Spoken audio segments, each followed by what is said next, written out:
Hello, psychology nerds, and welcome to another episode of Psychology and Stuff. I'm your host, Alison Jane Martingano, and today I'm thrilled to invite Dr. Neema Trivedi-Bateman to our show. Neema is a senior lecturer of criminology at Loughborough University in the UK. She completed her PhD at the University of Cambridge in 2015. Her research sits at the intersection of criminology and developmental psychology, focusing on how moral emotions like empathy, shame, and guilt shape decisions to engage in violent crime. She is an affiliated researcher at the University of Cambridge's Institute of Criminology, a fellow of the Higher Education Academy, and a recipient of the Nigel Walker Prize for an outstanding contribution to criminology. Neema is chair of the Cambridgeshire Out of Court Resolutions Youth Panel.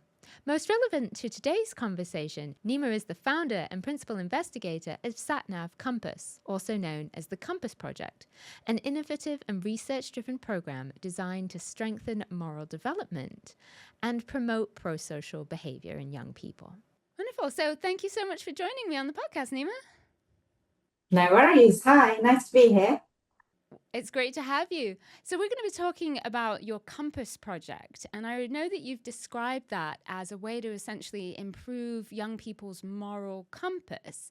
So what sort of inspired you to create that program? What sort of did you see that was lacking, and why did it need to be created? Yeah.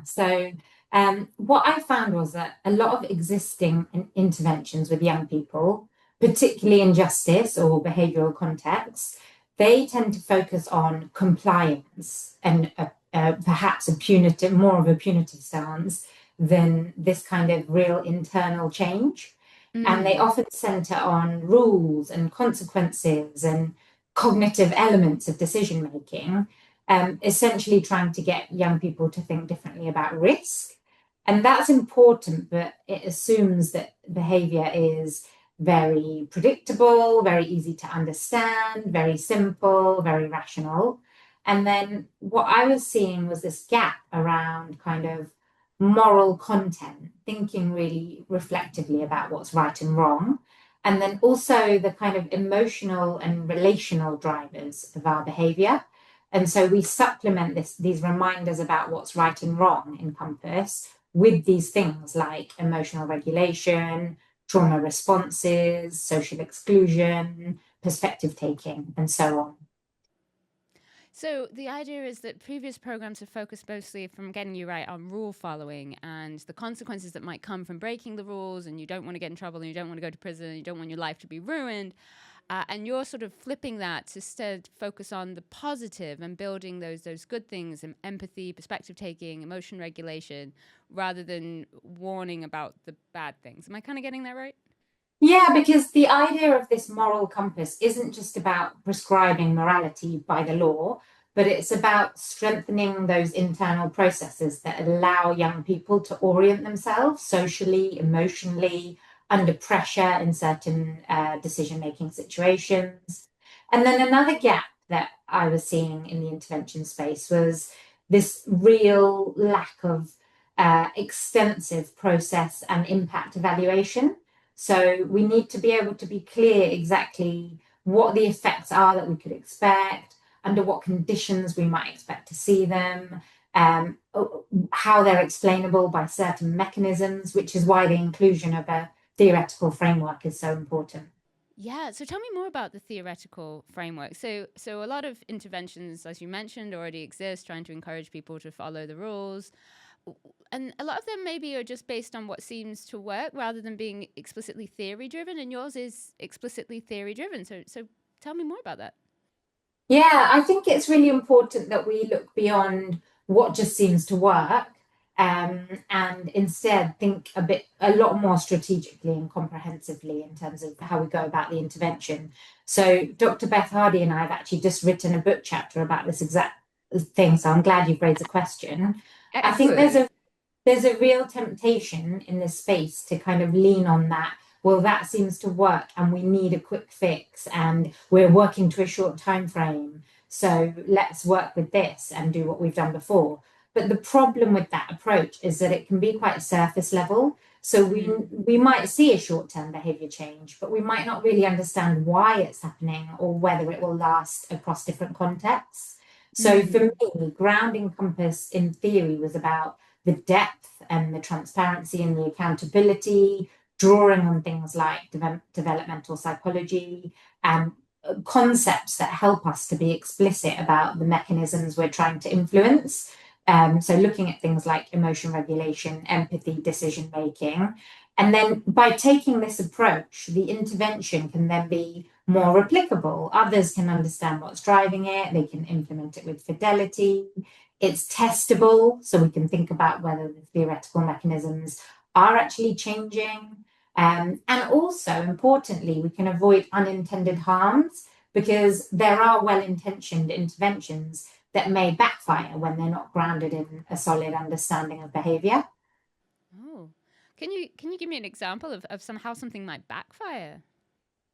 Well, it might be that there is a goal or an ambition to change a certain type of attitude or behavior from an intervention.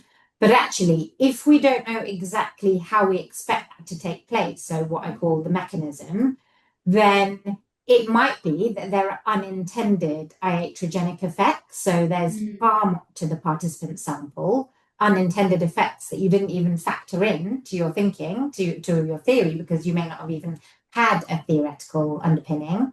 And so it may be unethical. You might be going out there and doing more harm than good, which is really worrying. Yeah, no, absolutely. All right, so I'm convinced we should have theory backed intervention models for sure. I want to shift a little bit here now because I had the great pleasure of working with you briefly back in, I think it was 2022, 2023. On one of the earliest versions of the Compass project, which was sort of a pilot program. And I just want to sort of talk about the lessons learned during that pilot process. Because if I remember rightly, it turned out that there were a lot of logistics to work out in actually how to deliver an effective program. Yes, there was a lot, and I really enjoyed working with you on that. So, I guess, firstly, what surprised me about the pilot, what really stood out was the difference between what that program actually looked like on paper, with all the will in the world, all the work, all the years of setting it up, and then the difference with how it actually unfolded in practice. So we went in with this clear structure, the strong theoretical backing, as we've just been talking about, but the reality of the delivery, especially in this sort of youth context, like community context, is it was much more fluid. And one of Mm. the biggest surprises was just how central relationships and the style of the facilitator, the intervention facilitator, was. And that really influenced how children engaged with the content through that facilitator. So, of course, the content really matters, and we spent a lot of time finessing that. But the quality of the facilitation, the trust, the consistency mattered even more. And what we found was quite challenging was the complicated nature of young people's lives. So they may understandably turn up for an intervention session. They also may not understandably turn up. There may be other things going on. It might be dependent on where their friends are going, or what the weather is like that day, or whether there are other activities going on, or something difficult that might have come up unexpectedly in their lives that day. And so, what we're doing is we're trying to reach people that need our help the most, but then we're trying to achieve a consistent attendance pattern to a program like this. And ultimately, that was one of the main things that came out of the pilot study, as we wrote about in that journal article. Yeah, I remember when we were looking at the data and especially at the attendance data. And I remember there was one week that it was particularly bad attendance and we're both puzzled. And then we realized it was a beautiful first day of summer that day. And it was like, oh, well, that's why. And this is the sort of realities that you don't plan for, right? When you're designing a study and you actually really matter on the ground. Yeah, I mean, you can see you can have a really well designed program, but if the context doesn't fit and it doesn't uniquely tailor to your participant sample, then your outcomes can't be achieved. And so the intervention doesn't operate in this vacuum. So we have to think about not just does Compass work, but under what conditions does it work and for who and how and when. And that's where you get into the really detailed process evaluation, which has been fun. Yeah. So tell me about how this has evolved now, that this sort of second iteration of the Compass project. If I'm understanding correctly, the second version is actually run by teachers in schools. Yes, absolutely. Yeah. So what we did was we moved from this kind of youth centre community pilot work, and we realised that there would be some really big benefits to delivering the programme in schools. And directly, in response to what we were just discussing earlier, uh, although children are often truant from the school system, more than in a community context, they are more likely to attend school. And therefore, if we're delivering the intervention sessions during typical school hours, we are more likely to get that exposure to and the dosage correct when it comes to the intervention exposure for the children. So that was one of the key benefits of moving to the school setting. And what we've done there is we've been able to move from our research team facilitating the program. Instead, this time it's school staff that are already known to the children who are they're receiving training from us, receiving our materials, and then delivering the program to children. So it works slightly differently, and there are some benefits to running it that way. We've worked with several schools now over the past few years. I think we've delivered about 14 randomized control trials at this stage. Wow, congratulations, firstly. So, how does that shift it then? So, I know you're saying from the pilot you learned about the importance of these relationships and relationship building, and now it's being delivered by teachers who probably have a closer relationship, but also kind of an authoritarian relationship as well. So, how does that sort of shift the program? Yeah, we absolutely have to do a bit of work in the initial stages to work with the senior leaders at the school to identify somebody who we think will be suitable with the qualities and characteristics that might work for delivering this type of program. And we're all different, and we've managed to work together with the schools to pick some excellent, highly skilled facilitators. So using teachers absolutely changes the dynamic quite significantly, or school staff, because they're not always teaching staff. Sometimes it's, pastoral care or support staff that are deemed to be really excellent for delivering a program like this, for building the rapport with children in this kind of safe, confidential space where they might be talking about their own rule breaking and risk taking. And Mm. so the school staff really bring something that external facilitators simply can't replicate. They have an existing relationship with the children, it's continuity, they understand the classroom dynamics, they are there before and after the session, they can speak to children outside of the Compass space when they see them around school. And so the Compass message can then be reinforced in everyday interactions, in how behavior is managed. They can follow the school safeguarding policies, which are incredibly important, and that they know very well and are used to implementing. So this has worked really nicely to work with school staff. That's fantastic. And yeah, no, I didn't realize it's not just teachers, but a variety of school staff acting as facilitators. And I can see how that really brings a richness to it. As you mentioned, was as reinforcing it, during break times, during the school hours, as well as during classrooms. And so having that message sort of reinforced throughout the school time. Sounds amazing. I want to take a. Oh, sorry, go ahead. If I could add there, the challenges of doing that are quite real as well, working with schools, working with school staff. So one is the confidence in the training. So we try to incorporate this trauma-informed practice and being quite emotionally sensitive to discussions that come up and unexpected disclosures and so on. And some school staff may have different levels or feel differently equipped to facilitate that kind of a classroom environment, because it's not really traditional classroom teaching. In fact, we Mm. reiterate that we want a Compass session to be very distinct from a typical classroom environment. Many of us, the Compass participants, are not necessarily connecting in a positive way with the classroom environment or the typical timetable. So it's important to us that that doesn't, put them off being in a campus environment. And then time pressure is another issue. Schools are already very stretched. They're fitting in a structured intervention and maintaining that intervention fidelity. And so things might get shortened or rushed or deprioritized, and all of that can affect quality of delivery. And then there's the authority element that you touched on earlier. So there's a need for a facilitator to be open, to create that psychologically safe space. And particularly students might be worried about how their contributions might be interpreted or used by school staff. So the school model on the whole has worked very well and has many benefits, but it does require kind of excellent training, clear boundaries, a lot of setting up at the initial stages, very good communication, and so on to make it work. Yeah, no, so I'm hearing it's not sort of you give them this exercise packet and they can just go with it, right? That there's a whole lot that needs to be done behind the scenes to make this effective. Which actually kind of leads me into my next question about, I guess, what the magic ingredient in this program is, because there are all of these different programs that are available, and some are more or less effective than others.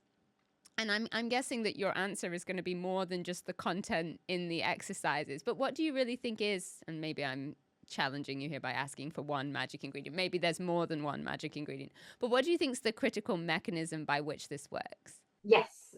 So, I mean, if I had to identify an active ingredient, I'd be a bit cautious about reducing it to any single component because we're looking at several things. We're looking at kind of moral understanding of right and wrong. We're looking at empathy. We're looking at emotion regulation. We have some elements of mindfulness and reflection and self-control and so on. But what really seems to drive the change or what we'd like to see according to the theoretical advances and what we've learned from the trials we've carried on so far, is this sort of interaction between those skills and aptitudes that I mentioned and how they come together within this kind of learning environment where there's an open space to discuss and to be able to reflect quite honestly about one's own rule-breaking activities or knowing someone else who has engaged in rule-breaking activities and how the factors I listed might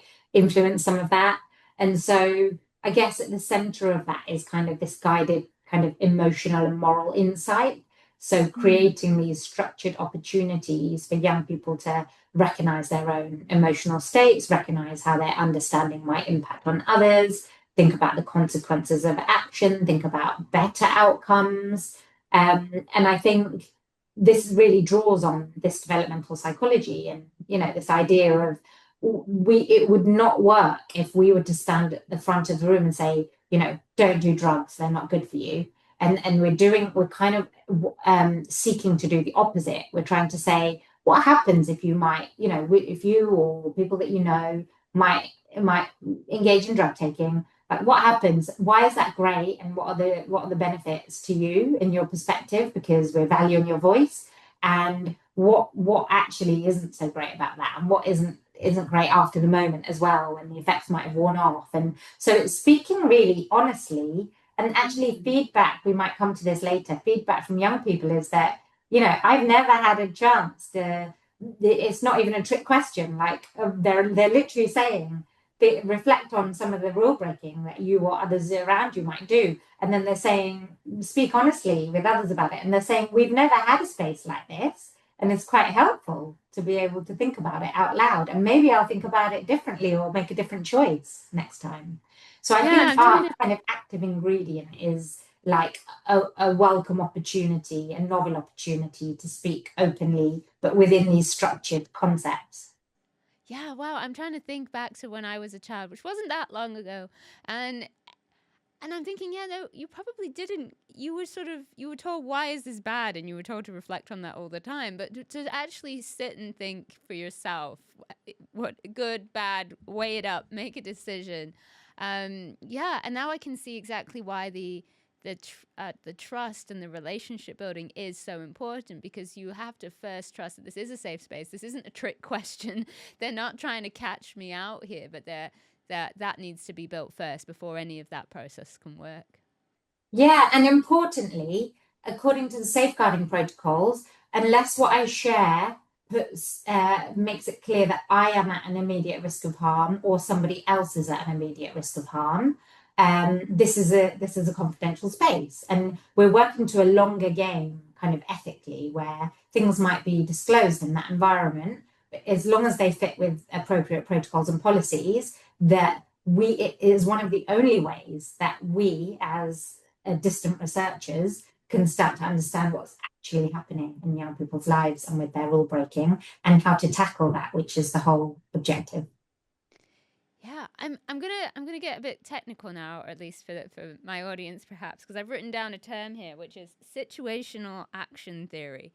And so, first, I'm going to ask you, what is situational action theory, and then can you explain how that changes how this program works? Yes, absolutely. So, situational action theory is was developed by Professor Vikstrom many years ago, and I've been working with this theory along with my colleagues for a long time. And essentially, the principle is that if we focus on morality and self-control, which is made up of things like our impulsivity and risk-taking, if we focus on those things, we can see some really strong associations when people tell us that they break rules, when they commit crime, when they commit antisocial behavior. Those people that have lower self control, lower morality, lower moral emotions, those are the people who we overwhelmingly see are engaging in rule breaking. So that's where the theory states that we should be focusing our attention when it comes to the individual. But what's really important is that situational action theory shifts the center not just away from one perspective, like looking at how the individual might be implicated in rule breaking, and not just the other perspective, which is how the environment or the setting might influence how we think and behave. But it's saying that there's an interaction in the moment, situational action. There's an interaction between me and my morality and self control and the environment that I'm in right now, like who else is in it. Is there a deterrent here? Is there a provocation here? And that's when we start to understand the mechanism through which crime might occur, the crime decision making. So essentially, that's a very introductory kind of summary of a situational action theory. And I guess you might want to check out some of the other work linked to Compass here because it sits within a broader study called the SatNav project. And within that, there's another arm of work. So Compass that we're talking about today is the individual arm, as we see looking at things we're aiming to target. There's another arm called SatNav Climate, which is led by Dr. Beth Hardy, and that looks specifically at the role of the setting and of the context. So she works looking at, the school context, like what the classroom context, the context in the corridors, the context behind the sheds, like the whole school context and how that might influence rule breaking as well.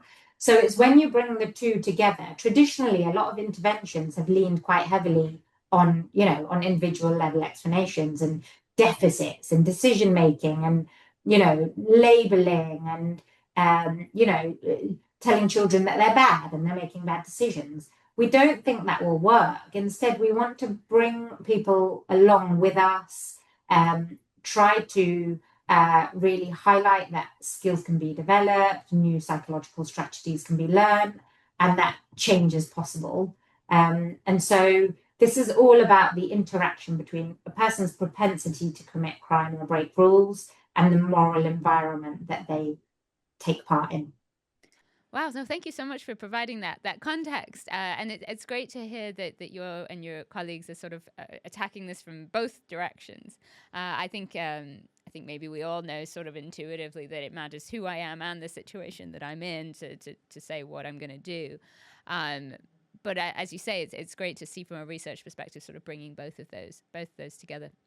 So I want to shift gears now to talk about some of the results of the Compass project. And as far as I know, early results look promising.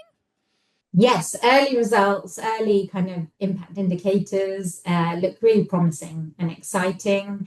What I find most exciting about this early feedback is that it's kind of we're really hearing from young people how they're actually experiencing the program, how they might look at applying it in their own lives, which is really rewarding to hear. We take a lot of different pieces of information from everybody involved, so various different participant samples in different schools and different places. We also talk a lot to the facilitators and the school staff as well, and to get general impressions about the program and whether it might be effective from their point of view. And I mean, from the young people themselves, there's a really consistent theme around kind of engagement for them and relevance to them and their lives. They describe the program as fun and engaging, which might sound simple, but for this kind of work, it's actually quite significant because they're not experiencing it as something imposed or artificial or distant from them. And that's important to us. I'm really pleased to hear that from them. And equally importantly, they're reporting kind of cognitive and perhaps behavioral shifts. So examples are it made me think differently. It taught me about the consequences of my actions. When I get into a negative spiral, I know how to get my way out. So this is particularly powerful because it points to kind of the beginnings of self-regulation, self-reflection after the fact. Comments like it's important to recognize how other people feel suggests this kind of developing emotional literacy as an active skill there. So that's from the young people. And then from the facilitators, what really stands out is the sense that Compass is a different, creating a different kind of space in their schools. They talk about students beginning to personally relate to the issues we're discussing, that they're sharing openly, that they feel safe to do so, that they're bonding, that they're finding it a positive experience. And you know, another comment that I thought was worth mentioning was somebody said it's it's helpful to understand that the world isn't just black and white. And this suggests that there's some movement here in terms of moral reasoning and complexity of thinking. And I think this is really encouraging because students aren't just enjoying it, but they're kind of internalizing some of the language, some of the objectives are being met. They're saying that they might start to think differently outside the sessions. They're asking, when it comes to the end of a program cycle, they're asking if they can continue coming again and demonstrating that they're disappointing when they can't. There's a lovely postcard from one participant that says, "Thank you so much for choosing me for Compass, and thank you for the snacks," because we always have snacks that go down well. So we're still we're constantly gathering information, looking for data, because we want to do the right thing. We want to make sure that the offering is as best as it can be. We still plan to change and tweak the program based on what works for participants and based on what we're hearing in the data. And with any luck, we will just keep refining and polishing and continuing to produce some good results. Wow, yeah, no. I'm thinking, the comment about it being fun and that this is being hosted in school. So the fact that people think it's fun, like you say, is actually quite a progress on its own. And Yeah, thinking and of if you don't mind me adding, actually, you just reminded me, some students have told us that they usually struggle to attend school and they're not engaging in the classroom, but they are coming to school on the day of the Compass session and of the weekly session. And I found that really moving because if they come to school for the Compass session, not only are they benefiting from that session, but they're also probably going to their other lessons that day. And so that's another wider knock-on benefit of the program. And the other thing that's come back in the feedback is this reduced social isolation. So facilitators are reporting that those who were quite socially isolated have come to Compass, have found this space where they're able to speak, have met other people, and then now they're not so isolated when they're in school the rest of the time. So these are some really beautiful stories. they are, you're absolutely right. I'm thinking about how rewarding that is. So I mean, obviously the sort of aim of the Compass project is to develop this moral compass, but it's also appearing to have other side effect benefits as well, these social benefits, maybe even potentially some academic benefits as well. Yeah. Absolutely, yeah. And we plan to kind of see if we can capture some of this. So, we Mm. can take school attendance data, we can take school, behavior points, and we can take school academic attainment as well. Although, as you say, that isn't the primary objective of the program. Again, as you say, we're seeing a lot of wider knock-on, unexpected positive benefits. All right, I'm going to put my skeptic's hat on now and say, from a skeptic's perspective, you could imagine that the effects of this program will be quite short lived, right? In the same way that at the end of the school year, we tend to forget the algebra we've learned, maybe we also forget this. What would you say to someone that hit you with that skepticism? I think this is a really important skeptical question. I think it is right to be cautious here. The field has plenty of examples where interventions show immediate post-program effects, which fade over time. With Compass, we're thinking about lasting change in a few different ways rather than assuming a single long-term outcome will tell the full story. Um, uh, this is another benefit of having a theoretical underpinning. So the program is designed around mechanisms that should, in principle, support this sort of durability. Things like emotion regulation, moral reasoning, situational awareness. And so, although in the first instance, we're looking at things like little attitude shifts. We're also looking at skills and skill development. And grounded in this kind of theory is that once young people begin to consistently interpret situations differently and regulate differently, these changes are more likely to persist because there's repeated kind of habitual decision making that might kick in. Now, so all of that, of course, is theoretical, and in principle, we haven't tested that at this stage of our project development, and we're aware about this test of kind of transfer and reinforcement. Really, does what we see in the Compass program and immediately afterwards show up outside the program months later? Elsewhere in the school, when they are in conflict with peers, at home. And we need to collect this follow-up data, longer term data, to see if we can start to test some of that. And I mean, if school staff continue to use elements of Compass outside the Compass sessions, then it doesn't just become an isolated intervention, it becomes a part of the school environment. And that Mm. could be really interesting for sustained change as well, looking at the surrounding context, reinforcing what's going on. And we don't want to overclaim, we're at the stage where we're really conscious and we really acknowledge what you're saying about long-term effects.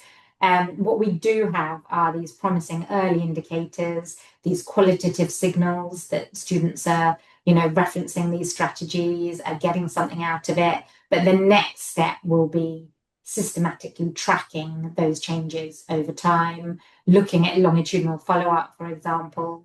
We're also actually ready to launch a longer trial. So at the moment, the trial is, something like 8 to 12 weeks. We're actually in a position now with enough content to trial for double that. And if they have more intervention exposure, higher dosage, then we might expect the effects to be stronger. So these are all things that we are taking seriously, thinking about. All right, I'm going to ask you to imagine a future now, then, Neema. Let's imagine that this all goes as good as you can hope it to go, right? And the higher dosage, longer intervention has a bigger effect. That there is some promise that maybe it does last over time, at least maybe with a little bit of reinforcement from the school environment. If that all went really well, where would you want Compass to go next? Are you thinking it could scale up? So obviously you're working in the Cambridge area in the UK. Are you thinking it might expand to other areas of the UK? What about internationally even? Yeah, absolutely. So I think it can scale internationally. We've started work on this. I think we have to be careful about doing this appropriately and culturally sensitively.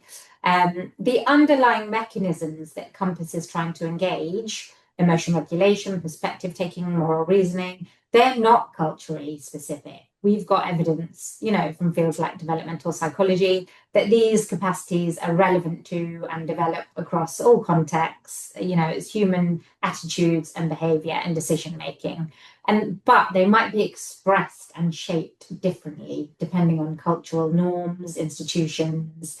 And so in that sense, the core model does have genuine international applicability. When things become more complex, we have to think about how cultures differ quite substantially in expectations around things like authority, emotion expression, the openness with which we can verbalize our own rule-breaking behavior, and the role of schools in shaping that behavior differs in different places, I'm learning. So an approach that relies kind of heavily on open verbal reflection that you see as an important part of Compass, it might need to be carefully adapted in other contexts where there's a different education style or a different teacher-student dynamic, which might be more hierarchical, perhaps. We've already undertaken an adaptation and translation and trialed Compass in China, and that's been incredibly valuable in showing both the transferability of the concept, but highlighted the need for careful localization of those materials and the examples that we use. In Compass, we use a lot of either imagined, hypothetical, or real life rule-breaking scenarios as discussion points. So we found more suitable local relatable examples for those, for example. And we're soon to actually follow the same process in Sweden. So this will be another important test case in a very different educational and cultural context. And actually, just today, I've been discussing with colleagues the potential to run a feasibility exercise to run Compass in some other European countries like Bulgaria, for example. What we hope to do is actually carry out these feasibility exercises and create these step-by-step Compass implementation manuals so that we can start to, again, take quite a systematic, thorough approach to this without rushing into it and just throwing it out all over the place, all over the world. I love that you're being thoughtful about this, but still ambitious. So already in 2 countries, 3 soon. Really fantastic work. Unfortunately, we're running out of time, so I'm going to hit you with sort of a take-home message question. If there was one thing that you wanted people to know about either the Compass project or your work in general, or a correct the record moment, what would be the one thing that you would say? Oh, I think that's a really good question. I think my correct the record and kind of real power during those tiring days working on this Compass work is to do with evaluation. It probably won't come as a surprise to you. So I just think it's so important that when we're working with anybody that we're trying to help, support, and in this case, children, we need to really undertake this extensive process evaluation in the first instance, suss out exactly what's going on, gather all the information possible from all the stakeholders and important players on the scene, including the children themselves, and then make sure we have really tight impact metrics to be able to measure exactly what we're doing as well, because only then should we be able to convince others that they should, take on this program. So I think the ethics, the replicability, the evaluation, I would say that these are kind of the key pillars of this kind of work that we should all be taking on. Oh, you're making the researcher inside me sing that your take home is we've got to check that this works, and we can't just move forward blindly with the assumption that it works, but we've actually got to make sure that it does. So I think that's a wonderful take home, and thank you so much for sharing it. You're welcome. Psychology and Stuff is brought to you by Good Cause Productions at the University of Wisconsin Green Bay. The executive producer is Ryan Martin, and our creative director is Jenny Young. The media engineer for this episode is Kennedy Punky. Special thanks to my guest today, Dr. Neema Trivedi-Bateman. If you haven't already, please make sure to rate, review, and subscribe to us on your favorite podcast platform. I'm your host, Alison Jane Martingano. Keep being amazing.